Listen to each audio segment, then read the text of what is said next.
안녕하세요. 생생법률쇼 이지원입니다. 매주 월요일은 주요 정치 이슈를 짚어보고 분석하는 시간 함께 하는데요. 최요한 시사평론가 나와 계십니다. 어서 오세요. 예, 반갑습니다. 시사평론가 최요한입니다. 한 주 동안 잘 지내셨습니까? 예, 열심히 잘 살았습니다.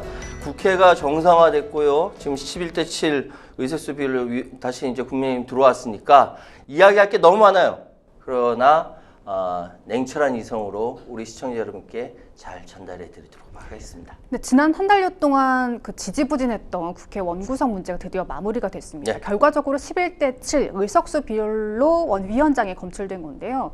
이 결과를 어떻게 평가하십니까? 다행이에요. 왜냐하면은 지금 상황이 만약에 국민의힘이 다시 의회로 들어오지 않았으면은 아마 그 18석을 모두 다 민주당이 가져가게 되는 상황이었는데 네. 완벽하게 국민의힘이 완패했다라고 평가할 수 있습니다. 그런데 이전과 그러니까 21대와는 질적으로 다른 의회가 펼쳐진다. 이때일수록 집권여당 국민의힘은 더 긴장해야 합니다. 네.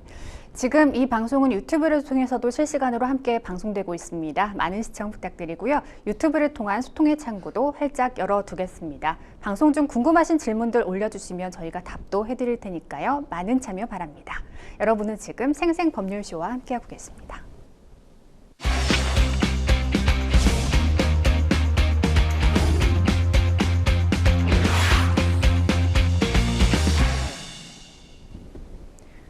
첫 코너는 생생 코멘트입니다. 생생 코멘트는 각 분야에서 화제가 되고 있는 인물들과 이슈를 주제로 그 말을 하게 된 배경과 의미를 다양하게 풀어내는 코너인데요. 정치권에서 어떤 인상적인 코멘트가 나왔는지 분석해 보도록 하겠습니다.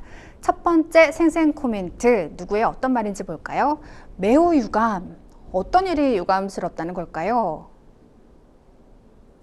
네, 김진표 전 국회의장은 윤석열 대통령이 이태원 참사 조작 가능성을 언급했다는 자신의 회고록 내용으로 논란이 있는 데 대해 매우 유감이라고 밝혔습니다. 자세한 내용 살펴볼까요? 매우 유감이라는 게 잘못됐다라는 이야기입니까? 아니면 뭐 이런 일이 벌어져서 참 좀 민망하다라는 얘기입니까? 정치인들에게 있어서 매우 유감이라는 것은 긍정도 부정도 하지 않은 거예요. 그저 안타깝다라는 의미인데 이 이야기가 어떻게 된 것이냐. 2022년 10월 29일 이태원 참사로 159명의 젊은 생명을 이 사고로 앗아가고 나서 이 사고의 책임자가 누구냐라고 했을 때 많은 사람들이 당시에 행정안전부 장관 이상민 장관과 그 외에 뭐 용산구청장이라든지 여러 사람의 책임을 누군가 져야 되는 상황인데 이 상황, 그러니까 정치 경력이 굉장히 많은 김진표 국회의장이 윤석열 대통령을 만나서 건의를 했다라는 것이죠.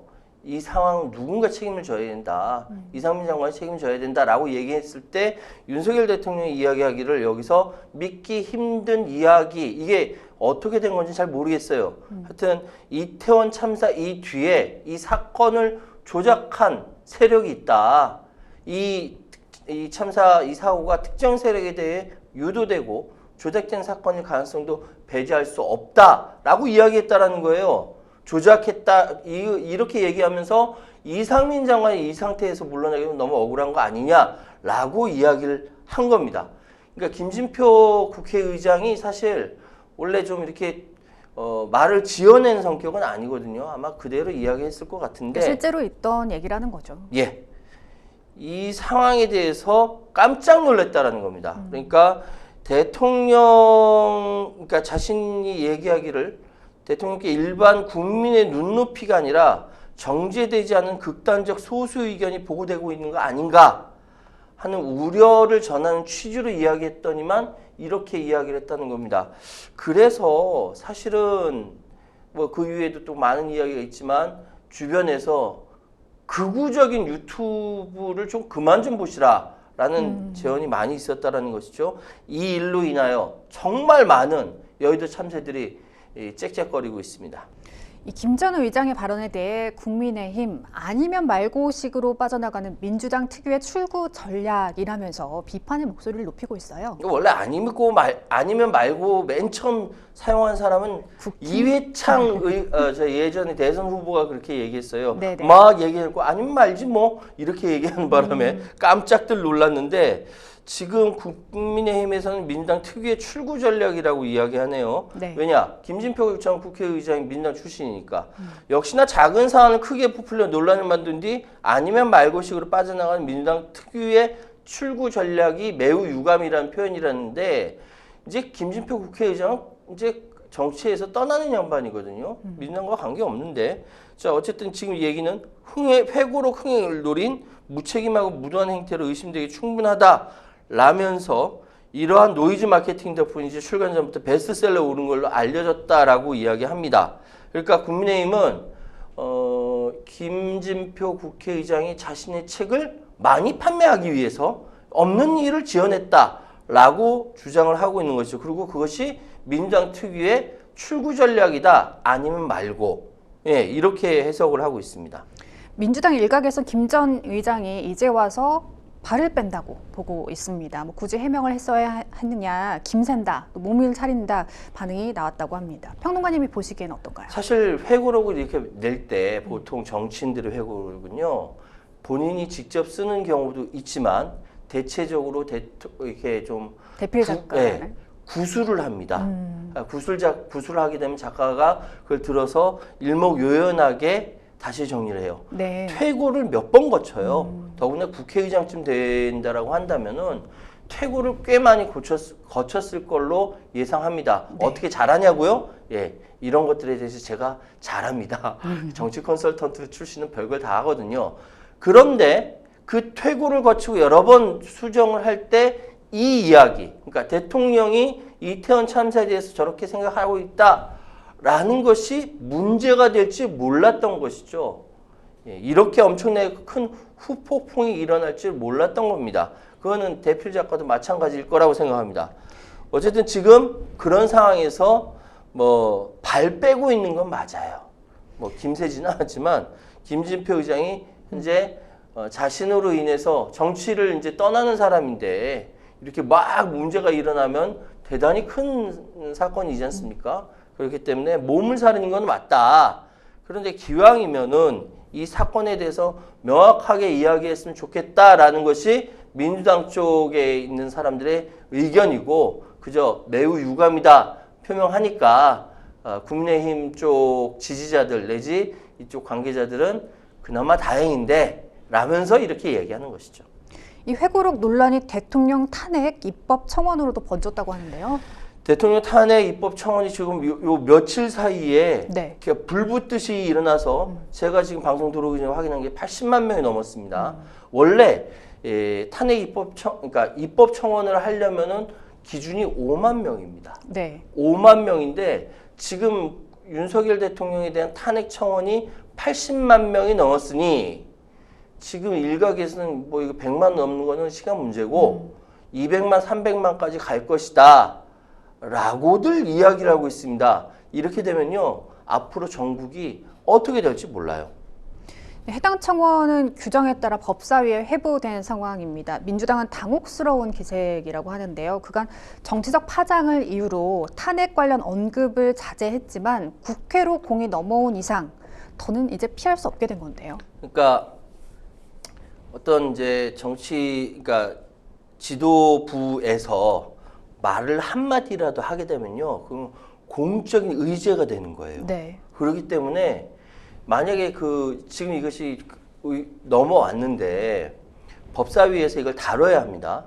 그래서 강유정 민주당 원내대변인이 원내 지도부가 탄핵이라는 말을 꺼내는 순간 효력이 발생하는 의제가 된다라고 이야기를 했어요.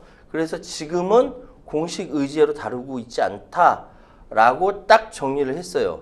그런데 민주당 입장에서는 지금 22대 국회가 막 이렇게 성립이 되고 이제 국민의힘에서도 들어와서 상임위장 7명 가져가게 되고 정상화되는 상황에서 갑자기 탄핵이란 폭탄이 떨어지면은 이거는 소위 얘기해서 이 국정 전반에 대한 구멍이 생기는 거거든요. 이건 야당도 굉장히 부담이 생기는 겁니다.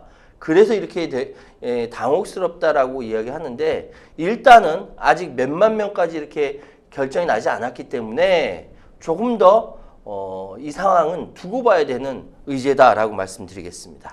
김 전 의장이 논란을 좀 진화해 보려고 한 것 같은데 오히려 더 커지고 있어요. 그러니까 지금 상황은 그러니까 탄핵이란 이슈는 사실상 지난 총선에서도 200선 넘어가면은 탄핵 가능하다라는 식의 이야기가 나올 정도로 물밑에 흐르는 저변에 흐르는 뭐랄까 이게 아젠다가 있었어요. 네. 탄핵이라는 건 그렇습니다. 그런데 이 상황이 수면 위로 올라오는 기폭제, 트리거, 방아쇠 역할을 김진표 전 의장이 회고록을 통해서 쐈다라는 거죠.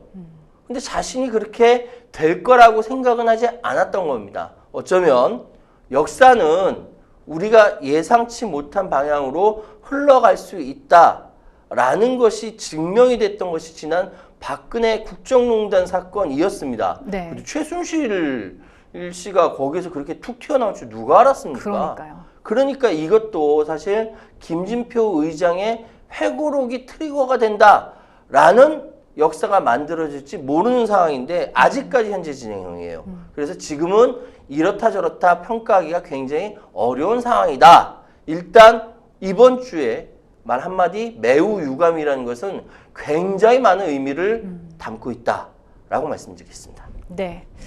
이어서 두 번째 생생 코멘트 살펴보겠습니다.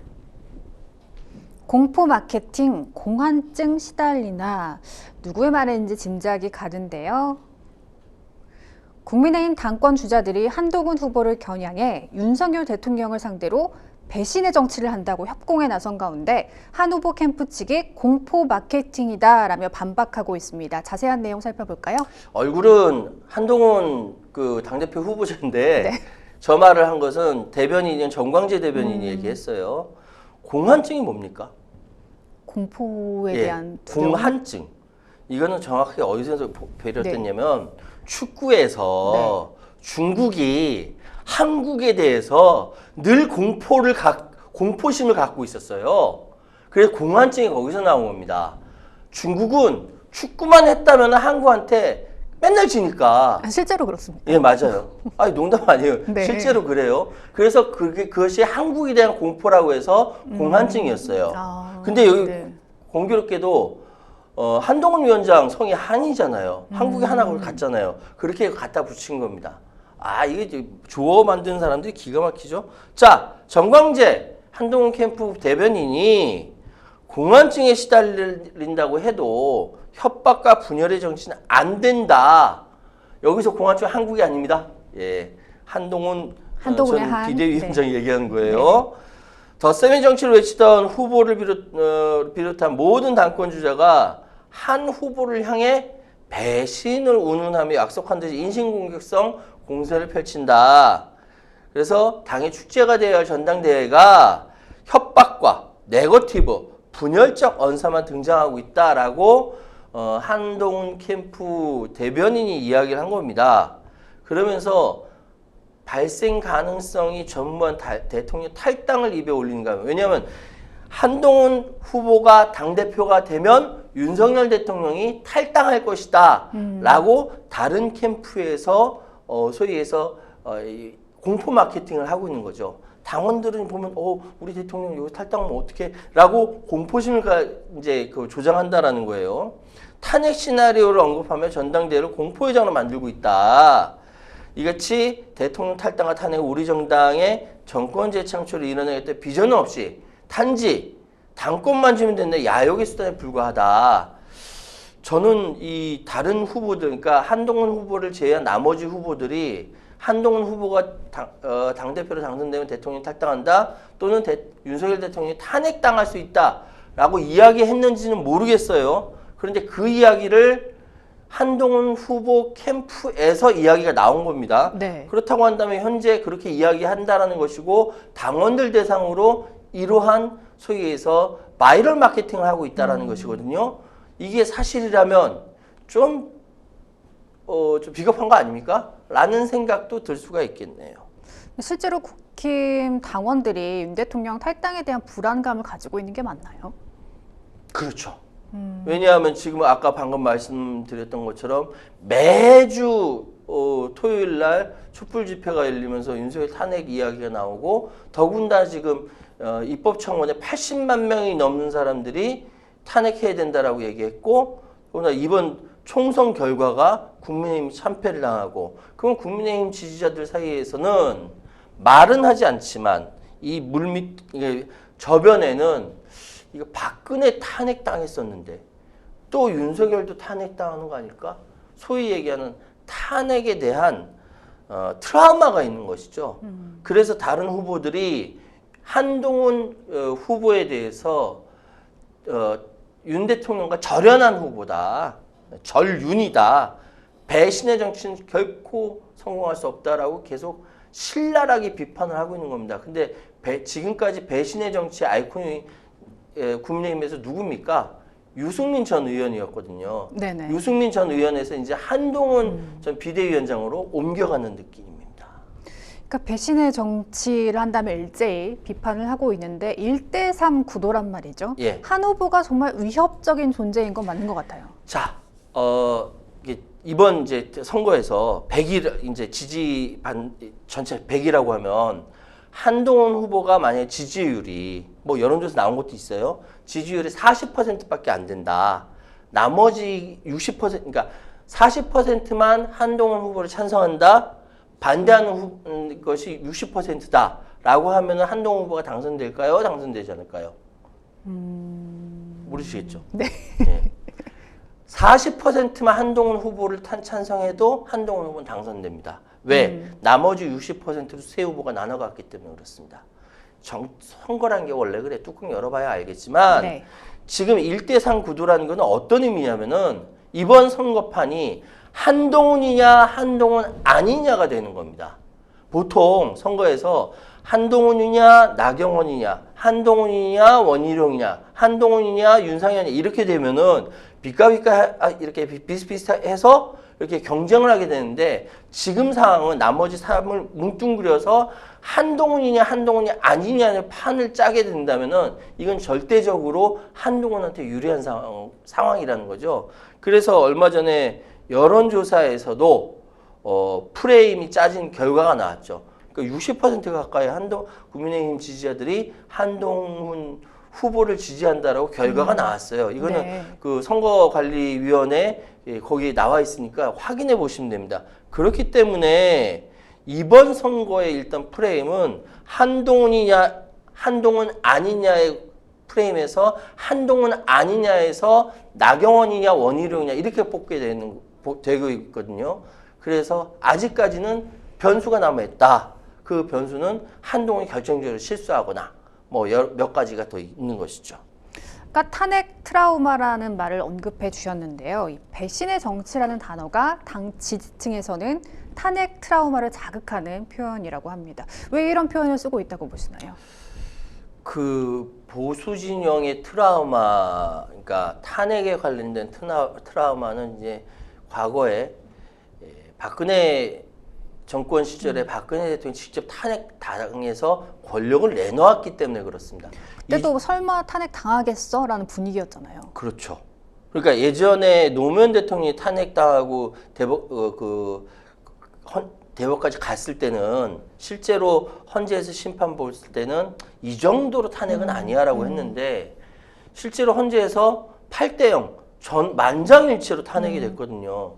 이거는 그때 당시에 청와대죠. 청와대에서 설마 탄핵이 되겠어라고 방심을 했더라는 거죠. 그런데 지금 상황은 지금 그러한 트라우마가 다시 되살아나고 있는 겁니다. 보수 진영에서. 그리고 그때의 탄핵은 불꽃은 진보 진영에서 먼저 불꽃을 튀었지만 보수 진영이 실제로 실행을 했기 때문에 탄핵이 가능한 거였어요. 네. 그래서 배신의 정치라는 단어는 당연히 탄핵 트라우마를 자극하는 것이고 이 단어를 사용한다는 것은 한동훈은 윤석열을 배신할 것이다 라는 것을 기본적으로 깔고 들어가는 거예요. 네. 아까 말씀하신 대로 한국갤럽의 최신 여론조사에서 여당 지지층의 과반 60%라고 하셨습니다. 한 후보를 선호한다는 결과가 나왔는데요. 이 때문에 한 후보 측은 1차 투표에서 승부가 갈릴 것이다 이렇게 보고 있습니다. 나머지 세 후보는 결선 투표를 기정사실화하고 있는데요. 1차 투표 결과 어떻게 보고 계시나요? 저는 제가 지금 생각하기로는 아직까지 변수가 없다라고 한다면은 아마 1차 투표에서 한동훈 후보가 낙승을 하지 않을까라고 생각을 하는데, 문제는 이게 7월 23일까지 시간이 많이 남아있다라는 것이죠. 7월 23일까지 남아있는 이 시기에 어떤 일이 어떻게 벌어질지 모르는 것이 한국 정치입니다. 네. 하루에도 몇 번씩 바뀔 수 있거든요. 요즘 드라마 돌풍이라는 게 있는데 거기 보면 막 반전에 반전을 일으키는 막 이런 드라마가 나왔던 저도 정치 보기 드라마가 시작했습니다. 예, 네. 재밌더라고요. 그러나 사실은 이제 정치 상황을 아는 사람은 무슨 소설을 쓰고 있네라고 하는데, 어쨌든 모르는 분들은 되게 반전에 반전을 일으키는데, 그거와 같이 23일 남은 기간은 정말 반전에 반전이 벌어질 수 있는 충분한 기간입니다. 그래서 7월 23일까지 한동훈 후보가 실수를 하거나 또는 신변에 뭐 이상이 있거나 또는 다른 어떠한 천재지변을 비롯한 여러 가지 사건이 있다라고 한다면 변화할 수 있다.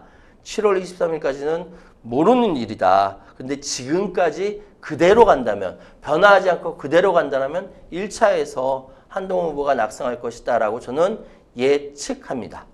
네, 그간 당내 일각에서는 원희룡, 나경원 후보의 결선 투표 연대설이 제기되어 왔습니다. 원 후보는 언제든지 협력은 열려 있다라고 말했지만 나경원 후보는 선을 그어왔는데요. 이제 원 후보 역시 더 이상 진전이 없는 상태에서 거론할 필요는 없을 것 같다며 나 후보의 입장을 적극적으로 존중한다는 입장을 밝혔습니다.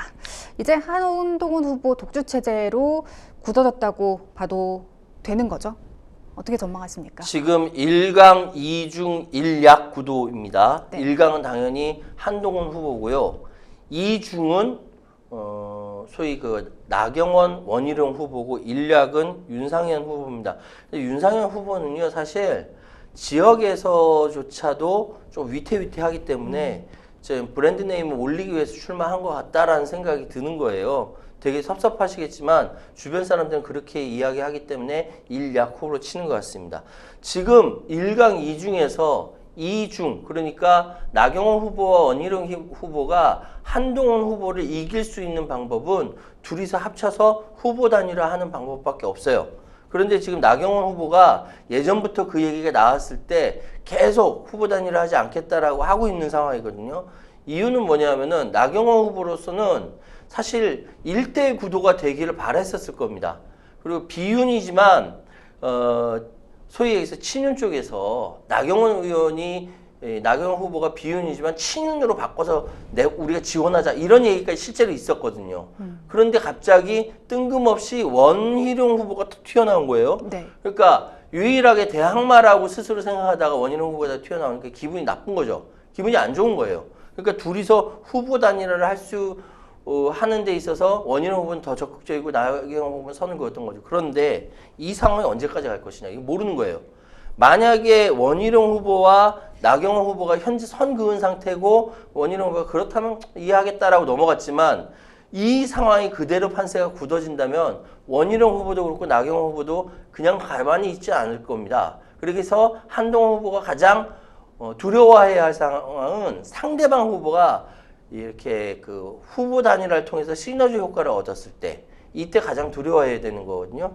그래서 지금 상황에서 한동훈 후보가 현재까지는 독주 체제였지만 앞으로 후보 단일화할 가능성도 남아있고, 그 가능성을 통해서 시너지 효과는 어느 정도 될 것인가, 여기에 대해서 아마 대통령실에서 적극적으로 어필하면서 둘을 이제 그 후보 단일화를 시키려고 노력을 할 거란 말이죠. 이렇게 되면은 상황은 또 어떻게 변할지 몰라요. 그래서 한국의 정치는 정말 살아있는 생물입니다. 네. 근데 외부인의 시선으로 봤을 때는 그 한동훈 후보를 향해 어쨌든 당대표를 뽑는 건데 또 지나치게 정치적 공세를 높이고 있다는 느낌이 들곤 하거든요. 예? 정치적 공세를 높인다? 네. 내부에서 너무 싸우고 자충수를 두고 있는 게 그 아닌가. 당 내에서 네네. 사실은 예를 들어서 이렇게 우리 이주연 MC님과 저하고 어디 같이 출마를 해요. 네. 그러면 그 상황에 대해서 너는 우리 이 조직을 이렇게 잘 만들겠습니다. 이런 비전으로 가겠습니다. 이렇게 하는 게 사람들한테 훨씬 더 이렇게 어필할 수 있는 건데 제가 막 이지연 후보는요 이런 사람이에요. 그러니까 절 뽑아주세요. 이러면 사람들 별로 안 좋아하거든요. 그래서 사실 당도 똑같아요. 사실 이번에 총선에서 실패하고 총선에서 완전히 이렇게 뭐랄까 한동훈 후보는 재기할 수 없는 정도로 망가진 상황이었어요. 그런데 지금 다시 불러냈다라는 당원들이 다시 불러냈다는 것은 현재의 보수 진영의 팬덤을 갖고 있는 정치는 한동훈밖에 없다라고 당원들이 인정했기 때문에 그렇거든요. 그러면은 한동훈 후보는 지금 상황에서 다른 후보와 각을 세울 것이 아니라 그냥 자기가 국민의힘을 어떻게 이끌어갈 것이고 대통령실과 관계를 어떻게 맺어갈 것이고 대한민국의 비전을 어떻게 할 것이다 라고만 가는 것이 맞는 거죠. 그런데 상대방이 뭐라고 한다고 해서 막 뭐라고 하니까 이지원 후보가 최현을 막 뭐라고 해. 그럼 말이야 막 싸우면은 내가 깎여요. 그러니까. 그렇게 하지 말라는 거죠. 그래 그런 조언을 아마 주변에서 많이 할 거고 정책적인 차원에서 집권 여당의 당대표가 되는 것인데 과연 핵무장이 뭐냐 라든지 이런 정책적인 차원에서 접근하는 것이 대한민국 전체 발전에 도움이 된다라는 겁니다. 저 자꾸 이렇게 한동훈 후보에 대해서 얘기하니까 절대로 한동훈 후보 좋아하냐라고 하는데 저 중립입니다. 그렇지 않아요. 오해하지 마세요. 알겠습니다. 예. 세 번째 생생 코멘트 살펴보겠습니다. 이재명 지키겠다. 과연 누가 한 말일까요? 더불어민주당 김지호 부대변인이 8.18 전당대회 최고위원 출마를 선언하며 한 발언인데요. 자세한 내용 살펴볼까요? 지금 방금 얼굴 나오신 김지호 부대변인을 네. 평소에 알고 계셨습니까? 잘 몰랐습니다. 예, 저도 잘 몰랐습니다. 네. 저도 잘 모르는 사람이에요. 그냥 부대변인 중에 한 사람이라는 건 알고 있었죠. 그런데 갑자기 8.18 전당대회 최고위원 출마를 선언하면서 이재명 지키겠다라고 얘기하니까 언론에서 확 쏠리는 거예요. 이거는 뭐랑 맥이 닿냐 하면은 예전에 이재명 아버지라는 그거 있죠. 그걸 맥이 닿는 겁니다. 뭐냐 하면은 김지호 부대변인이 자신이 전당대회 최고위원 출마하면서 250만 민주당원과 함께하는 최고위원이 되겠다라고 이야기하면서 자신이 왜 이재명 대표를 지지하는지에 대해서 쭉 스토리를 얘기했어요. 예, 성남 출신이고 그래서 성남시장 선거에 출마할 때 자기가 이렇게 제안했더니만 그거 공약이 되고 지켜지는 거 보면서 자기는 팬이 됐다라고 하면서 그 사례로 수술실의 CCTV 도입, 계곡 불법 시설 정비 등을 이재명과 함께 했으니까 저를 뽑아주시면은 저는 이재명 대표를 지키는 사람이 되겠다라고 이야기를 한 겁니다. 그런데 딱 보니까 언론 측에서는 재밌는 표현을 국민들에게 자극적으로 보내면 클릭수도 높아지고 그러잖아요. 네. 이게 이재명 아버지하고 이재명 지키겠다가 맥이 같은 거예요. 그래서 이렇게 표현한 거고 졸지에 이렇게 뜰 줄 몰랐는데 김지호 부대변인이 이렇게 언론한테도 확 뜨는 거고 네. 그래서 우리 법률방송에서도 이거를 언급하고 있잖아요. 언급하고 있는 거지 않습니까? 네, 알겠습니다. 8.18 전당대회는 연임에 도전하는 이재명 전 대표의 독주 체제로 굳어지고 있는 상황이죠. 그래서 대표가 아닌 최고위원 경선으로 흥행 효과를 기대해야 하는 상황입니다. 하지만 10여 명의 후보군이 모두 친명계 일색이라는 점에서 드라마틱한 연출은 좀 기대하기 어려울 거라는 우려가 나오고 있는데요. 민주주의 체제에서 한 당이 있으면은 각각의 색깔별로 계파라든지 정파가 있을 수가 있어요. 네. 그리고 이것이 내부에서 건전한 경쟁을 통해서 하나의 당론을 만들고 그 당론을 통해서 국민들에게 어필해서 지지해 주세요라고 이야기하는 것이 정상이죠. 만약에 당에 그런 계파나 정파도 없고 오로지 하나의 의견만 있다. 그게 공산당이죠. 예, 공산당은 특히 북한 같은 경우는 수령과 당과 인민이라는 이 전일 체계 가운데서 의견이 하나밖에 될 수가 없어요. 그래서 수령의 의견이 당의 의견이고 당의 의견이 인민의 의견이라고 이렇게 전일화돼 있어요. 그건 공산당이고, 그런데 민주주의 정당에서는 계파나 정파가 있을 수밖에 없는데, 지금 이 상황에서 이재명 민주당 이 안에서 당대표로 나올 수 있는 사람이 이재명 대표가 연임하겠다라면 아무도 안 나오겠다는 거 아닙니까? 그리고 지금 오히려 나머지 그 최고위원 선거에 강선우, 김병주, 한준호 의원, 그리고 정봉주 전 의원이라든지 4선의 김민석, 3선의 전현희, 재선의 민영배, 그리고 초선의 이성윤 의원도 출마 선언을 했습니다. 그러니까 당연히 주목도가 떨어진다는 우려가 있죠.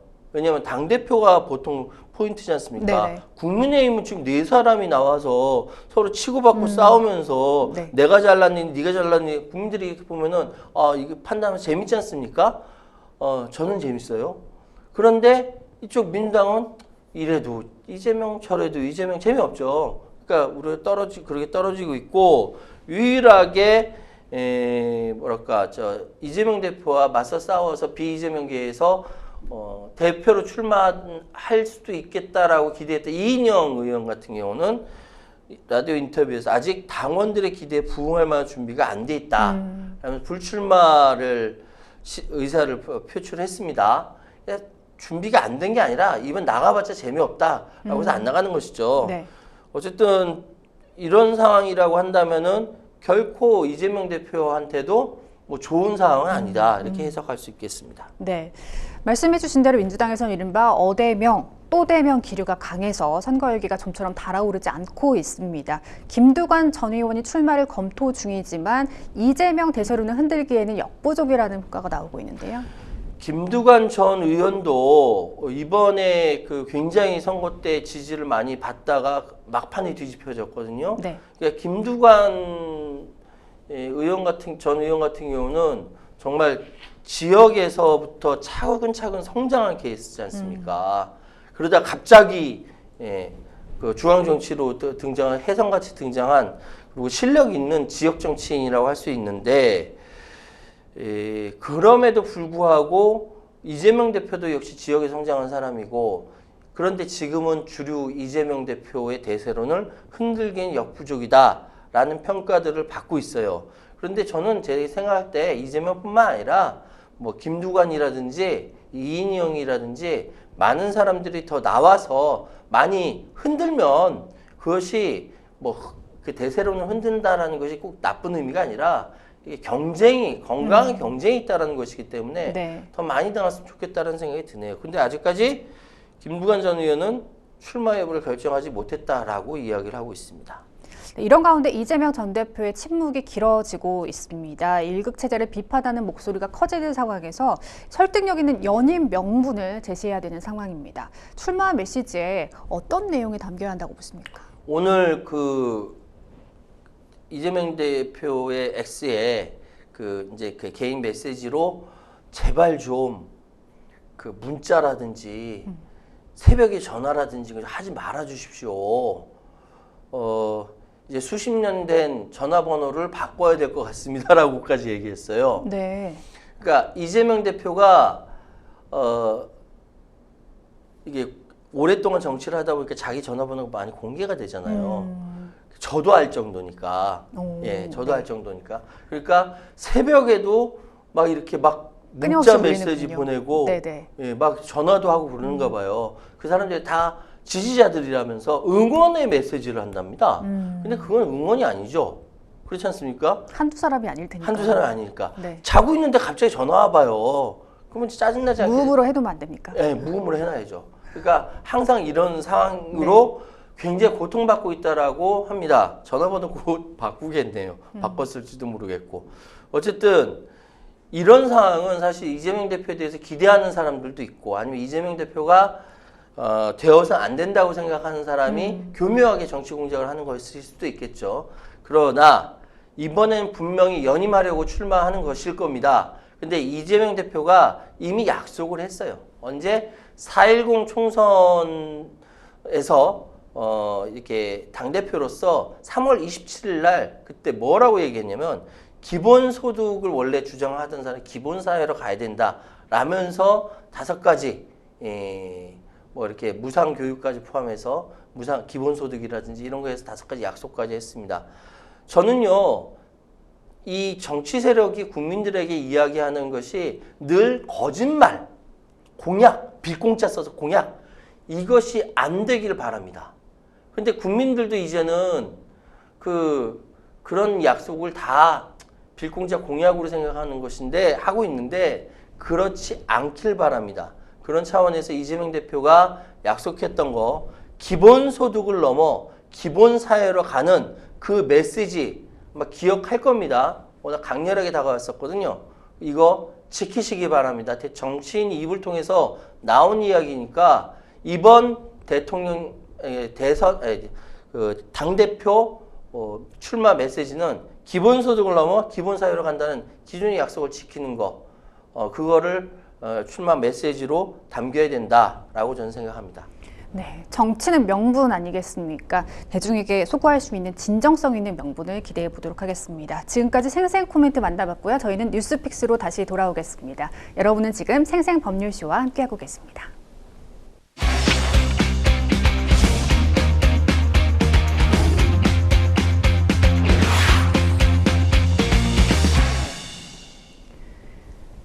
분야별 가장 핫한 소식을 집중 분석해보는 시간 뉴스픽스 시작하겠습니다. 매주 월요일 정치 분야 주요 이슈들을 짚어보고 있는데요. 오늘 만나볼 첫 번째 주제는 대정부 질문에 탄핵안 표결까지 여야 정면 대립입니다. 내일이죠. 7월 2일부터 4일 동안 국회 대정부 질문이 진행이 됩니다. 오늘은 운영위원회 업무 보고가 진행되고 있는데요. 정진석 비서실장, 김주현 민정수석 같은 대통령실 참모가 대거 출석했습니다. 일단 야당은 해병대원 수사 외환 문제부터 화력을 모으겠다는 태세인데요. 어떻습니까? 지금까지 벌어진 사건에 대해서 서로 이야기가 되지 않다가 드디어 22대 국회가 개원이 되고 상임위도 구성이 됐고 그래서 대정부 질의를 통해서 지금 차곡차곡 쌓아놨던 이야기들을 지금 터뜨린다는 겁니다. 일단 지금 벌어졌던 이야기는요. 지난 그 청문회를 통해서 보셨겠지만 김홍일 방송통신위원장에 대한 탄핵소추안 표결도 진행한다라고 합니다. 방송 3법 플러스 1법이죠. 이거 통과됐고요. 최수근 해병 특검법까지 본회의가에서 통과가 될 겁니다. 이건 대통령실을 압박을 할 겁니다. 그러니까 지금 해결해야 할 문제, 쌓여있는 문제가 한두 가지가 아닙니다.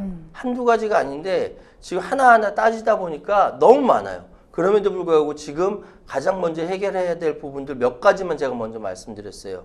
지금 최혜병 특검법 이번에 다시 될 거고 방송 3법 플러스 1법 이거 통과가 될 것이고 그리고 김홍일 방송통신위원장에 대한 탄핵소추안 표결 진행될 것입니다. 최근에 한동훈 후보가 제3자 추천 최상병 특검법이라는 카드를 꺼내 들었습니다. 실현 가능성이 있을까요? 이게요, 좀 생각해 볼 것이 있는 것이 최상병 특검법에 대해서 국민의힘은 굉장히 진저를 치면서 거부를 했어요. 그 네. 이유가 뭐냐면은 최상병 특검법이 진실을 밝히는 것보다는 오히려 빌미가 돼서 대통령에 대한 탄핵을 추진하기 위한 것 아니냐라고 우려하기 때문에 그렇게 된 거거든요. 네. 그런데 이거를 한동훈 후보는 이거 그냥 묻고 거부권, 제2요구권으로 묻고 넘어가기에는 너무 리스크가 크다. 이럴 바에야 차라리 제3자가 추천하는 최상병 특검법을 통과시키는 거 어떠냐라고 이야기를 던진 거예요. 그랬더니 어떻게 됐습니까? 나머지 후보들, 나경원, 원희룡, 윤상현 후보가 다 반대했죠. 혼자 이렇게 문제를 그래서 프레임이 시작하자마자 당대표 선거가 시작하자마자 한동훈이 한동훈 아니야로 짜여진 거예요. 그런데 이것도 또 문제가 뭐냐면은 제3자를 대법원장으로 얘기했잖아요. 대법원장이 얘기해서 제3자가 특검이 되어서 조사를 하게 되면 이게 여기서 끝나는 것이 아니라 나중에 대법까지 가게 된단 말이죠. 그럼 대법원장이 추천한 사람이 특검 검사가 돼가지고 온다? 이건 또 이해 충돌이 될 수가 있는 네네. 거예요. 그래 이게 현명하지 못하다는 이야기가 있는 것이거든요. 그 대법원이 다시 재척 사유가 될 수 있다는 것이죠. 그러니까 언뜻 보기에는 한동훈 후보가 제3자 추천 특검법 이거 좋은데? 라고 생각할 수 있지만 나중에 또 문제가 될 수 있기 때문에 이 카드는 아직까지 죽지는 않았지만 계속 살기는 어려운 카드다. 이렇게 말씀드리겠습니다. 그럼 김건희 여사 명품 가방 수수 의혹도 다뤄질까요? 다뤄질 수밖에 없죠. 왜냐하면은 그 이태원 참사라든지 최상병 특검인데 지금 명품백 이 부분은 주가 조작 문제와 함께 이 그 윤석열 정부의 아킬레스건이란 말이죠. 네. 이거 다루지 않고 국회 그냥 지나가면은 국회는 오히려 직무유기라는 생각이 듭니다.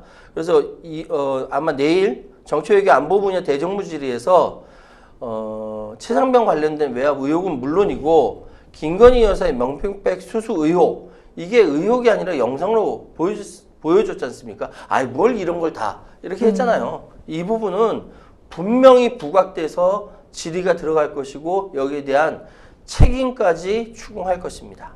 민주당이 대정부 질문 기간에 김홍일 방통위원장 탄핵 소추안 표결 추진을 선언하면서 긴장감 더욱 더 고조되고 있는데요. 민주당 측 방송통신위원회의 현재 2인 체제가 불법적이다 이렇게 보고 있는 거죠. 시기나 내용이 적절하다고 보시나요? 그래야죠. 지금 이 상황은 정리가 돼야 돼요. 네. 자, 방송통신위원장 그리고 대통령이 임명한 방송통신 심의위원 두 사람이 딱 만나가지고 중대한 사항에 대해서 우리 둘이 서로 다 정리해. YTN 민영화부터 시작해가지고 사장 뽑는 거 뭐 이거 다 두 사람만 만나서 정리하면 그게 말이 됩니까? 그거 아니거든요. 근데 지금 원래대로 한다면 대통령이 지명한 2명 그리고 국회가 추천하는 3명 여기 여당 1명 야당 2명입니다. 그리고 이 상임위원 5명으로 구성이 되고 이 5명이 정리가 돼야 5명으로 회의에서 결정을 해야 돼요. 근데 야당이 추천한 인원을 대통령이 임명하지 않았다라는 것이죠.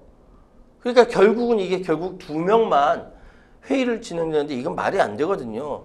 이번에 명확하게 이 상황은 정리하고 넘어가야 합니다. 그럼 김홍일 방통위원장에 대한 탄핵안 처리를 여당이 막아낼 수 있는 카드가 있을까요? 없어요. 이번에는 틀림없이 김홍일 그 방통위원장이 그 전에 국민권익위원장 하다가 5개월 만에 다시 방통위원장으로 왔는데 방송통신에 대한 전문성이 하나도 없어요. 네. 예, 이 부분은 스스로도 인정하는 바입니다. 그럼 스스로 사퇴할 가능성은 어떻게 사퇴할 가능성은 없어요. 아마 이번 내일을 통해서 탄핵을 통해 가지고 정리할 겁니다. 아니면은 결국 탄핵될 것이다라고 한다면 그 전에 직전에 사표를 내겠죠. 근데 지금 상황에서 사표를 내면 대통령에 대해서 오히려 더 부담을 주는 것이기 때문에 사퇴를 하지는 않을 것 같은데 여당이 막아낼 카드가 없는 겁니다. 왜냐하면 지난 총선 때 이미 의석을 통해서 민심이 이야기해 줬거든요. 뉴스픽스 두 번째 주제 살펴보도록 하겠습니다. 오물풍선이어 잇따른 미사일 도발, 북한의 속내는입니다. 북한이 탄도미사일을 동쪽 방향으로 발사했습니다. 북한의 잇따른 도발 이유가 뭘까요? 북한이라는 나라는 어떠한 행위를 할 때 여러 가지 이유를 복합적으로 생각해서 계산해서 치밀하게 행동합니다. 네. 이번 탄도미사일 발사는 2발을 발사했는데 오늘 아침 새벽에 발사했어요. 5시하고 5시 15분에. 한 발은 그대로 청진 앞바다에 떨어졌는데 한 발이 평양 부근에 떨어진 것 같다. 피해가 발생했을 수도 있다는 게 오후에 속보로 떴습니다. 네. 어쨌든 이렇게 하는 이유는 첫 번째, 지금 오늘 막판인가요? 오늘 마지막일 거예요. 프리덤 엣지 훈련. 한미일이 한꺼번에 같이 군사 훈련을 했습니다. 원래 한미 연습은 프리덤 실드고요. 미일 연습을 키네치라고 하는데 이걸 합친 것이 프리덤 엣지 훈련입니다. 이것이 해상 미사일 방어 훈련, 대잠훈련, 방공잠 공중훈련, 수색구조훈련, 해양차단훈련에다가 플러스 1 사이버 방어훈련까지 총 7가지를 한꺼번에 한 게 처음이거든요. 여기에 대한 반발로 미사일을 쏜 것이고요. 지난달 26일 날 탄도미사일 한 발 쐈는데 그것이 사실 실패한 거나 마찬가지거든요. 네. 그러니까 그 다탄도 미사일이었는데 다탄도 미사일 훈련의 실패에 대한 만회를 위해서 이번에 쐈다. 세 번째, 얼마 전에 푸틴 왔다 갔지 않습니까? 네. 러시아에서 기술 줬다라는 식으로 이렇게 그 바깥에 과시하기 위해서 쐈다. 제가 찾아낸 도발의 이유는 이 세 가지입니다. 일각에서는 북한의 뭐 과장 광고 아니냐, 기만저술 아니냐는 분석들도 나오고 있습니다. 이 다탄두 극초음속 미사일을 두고 북한이 성공 가능성에 주목하고 대외적으로 내세우는 어떤 이유가 있을까요? 다탄두 두 가지로 나눠져요. 네. 다탄두 미사일, 극초음 미사일. 근데 극초음 미사일은 이미 예전부터 나온 얘기예요. 그래서 전문가들도 극초음 미사일은 성공했을 것이다 라고 보고 있습니다. 근데 다탄두 미사일은 적어도 앞부분에 있는 탄두가 막 발사되면 3개 내지 15개로 나눠져서 그 표적에 따라서 나눠져서 딱 가는 것이기 때문에 요격하기 굉장히 어렵고, 근데 이것이 굉장한 기술이 필요합니다. 다탄두는 성공하지 못했을 거라고 보고 있어요. 자, 극초음속 미사일은 음속보다 5배 빠른 보통 6,120km라고 하는데 평양에 쏘면 서울까지 1분 만에 도착한다는 것이죠. 너무 빨라서 요격이 불가능하다는 소문도 있습니다. 그런데 사실은 극초음 미사일을 이렇게 쏘려면은 제가 여러 가지 말씀을 드릴 수 있는데 그림을 제가 하나 준비했거든요. 네네. 그림을 하나 좀 보여주셨으면 좋겠어요. 제가 미리 준비한 그림이 북한의 극초음 미사일 활강 궤적이라고 합니다. 활강 궤적이 뭐냐면은 자, 밑에는 발사체고요. 위에는 활공 비행체예요. 이게 연합뉴스 출처로 제가 준비했는데 미사일을 발사하게 되면요. 발사하게 되면 북한이 줬대. 합참은 분석하고 북한은 발표할 때 저렇게 둘이 차이가 나요. 네네. 차이가 나는데 둘의 공통점은 뭐냐면은 활강 위로 쑥 올라가서 대기권을 바깥으로 나갔다가 다시 들어오면서 왔다 갔다 한다는 거예요. 이게 최대 고도 60km, 속도 마 10, 엄청나게 빠른 속도로 막 극초음으로 발사가 되는데 표적 타격까지 간다는 것이죠. 합참은 700km다, 아니면 북에서 주장하는 건 표적 타격이 1000km다 라고 해서 이번에 경로가 이렇게 됐다라고 이야기합니다. 이것은 지난 2022년 네, 있었던 그 활강 궤적을 지금 그림으로 보여드리는 겁니다. 다시 보여주시고요. 이게 뭐냐면은 이 탄도미사일이라는 것은 이렇게 발사가 되면요. 이게 그 대기권을 뚫고 나가요. 네. 대기권을 뚫고 나가서 가서 떨어져서 어떻게 가는 그러니까 이스칸다르 미사일이고 KN-23이라고 하는데 이렇게 갑니다. 이렇게. 그러니까 맞히기가 힘든 거예요. 옆에서 보면 이렇게 가고 또 앞에서 보면 좌우로 가요. 타격이 불가능하군요. 그러니까 요격하기가 어렵다라고 하는데 이 속도가 어마어마하게 방금 마하 10이라고 했죠. 네. 마하 10입니다. 그런데 두 가지로 나눠 생각해요. 보통 미국의 그 굉장한 이렇게 지금까지 이 무기 중에 이 지상이나 수면 위에서 그 레이더에 잡히지 않도록 하는 토우 미사일 같은 거 있죠. 네네. 이게 600에서 800km로 날아갑니다. 이게 눈으로 보여요. 요격이 가능해요. 근데 극초음 미사일은 눈으로 보기가 힘들어요. 대응하기가 힘들어요. 되게 빠르기 때문에. 근데 이 북한이 이번에 발사한 거는 공중으로 올라갔다가 떨어져서 이 밑에서 왔다 갔다 하면서 발사가 되기 때문에 요격이 불가능하다라고들 이야기를 해요. 그래서 북에서 미사일 쏜 거에 대해서 굉장히 불안하다라고 이야기들을 합니다. 그런데 여기서 한 가지 말씀드릴게요. 북에서 미사일 쏘는 거요. 우리나라의 그린파인 레이더라든지 아니면 해군의 이지스함 구축이라든지 구축함에서 보는 레이더라든지 공군의 공중 조기경보 통제기라든지 아니면 미국에서 위에서 이렇게 쭉 내려다보는 인공위성이라든지 준비하는 과정에서 다 들킵니다. 안 들킬 수가 없어요. 그래서 우리 쪽에서 지금 준비하고 있는 것은 날라오는 걸 킬체인으로 못 쏘기 전에 준비하는 과정에서 먼저 때린다는 거거든. 그렇기 때문에 북에서 미사일을 쏴서 남을 공격한다, 미군을 공격한다, 이거는 불가능하다라는 거예요. 이걸 가지고 겁주고 이렇게 할 게 아니라는 것이죠. 오히려 북이 이렇게 하는 이유가 무엇인지에 대해서 판단하고 거기에 대해서 우리가 전략을 세우는 것이 훨씬 더 효과적이라는 거죠. 한 가지만 더 말씀드릴게요. 미국이 인공위성 기술이 어느 정도냐면 평양 시내에서 신문을 보고 있으면 위에서 찍어가지고 활자로 확인할 정도예요. 네. 그 정도로 다 본다라는 것이죠. 이걸 긴장해야 되는지 모르겠습니다. 어쨌든 시간이 네. 너무 많이 지나가서 죄송합니다. 예. 네, 생생검문쇼 오늘도 마칠 시간입니다. 함께해 주신 최우한 평론가님 고맙습니다. 예, 감사합니다.